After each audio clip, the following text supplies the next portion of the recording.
So that leads in nicely to how much do we actually need? That seems like the big question everyone has in their mind, and I always find it a kind of really strange question.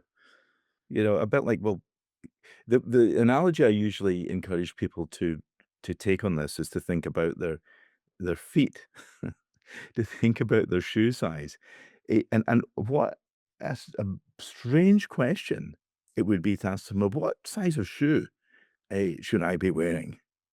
Well, why would it be the same as somebody else's? It's a physical property. We're all individually different.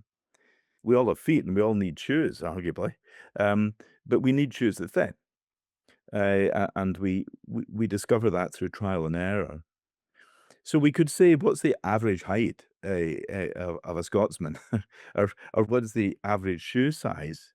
Uh, so we can work out averages, but most people are not bang on that average. They're within a range. And there are also people who are, outside that normal range, but it's still part of the normal distribution.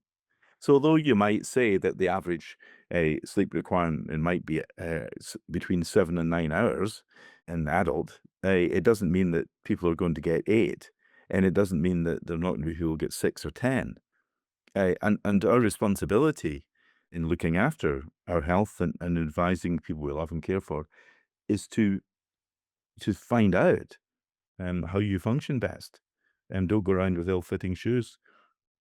Well, that's great. Would you mind giving us a little tip then on figuring out how to make that assessment? How do I know if I'm getting enough? What is the right amount for me at this stage of my life?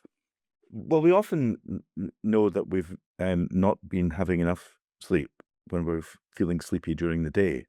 When we feel sleep deprived and running a bit on empty, yawning a lot, for example, nodding off when we sit down, or becoming sleepy when we're doing things that are important, potentially risky, driving a car, whatever.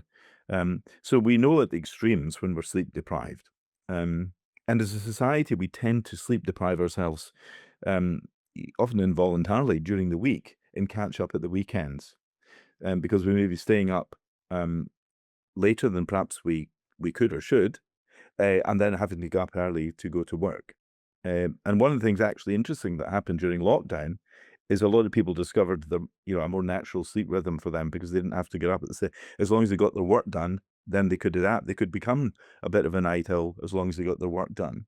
So it's about experimenting. Almost everything we learn in life is through experimentation.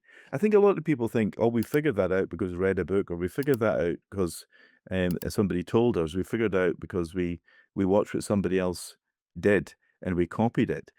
All those things are true, but they're all part of an experimental frame of reference. Again, you think, I've got 5 grandchildren. The youngest has been walking now for about 6 months.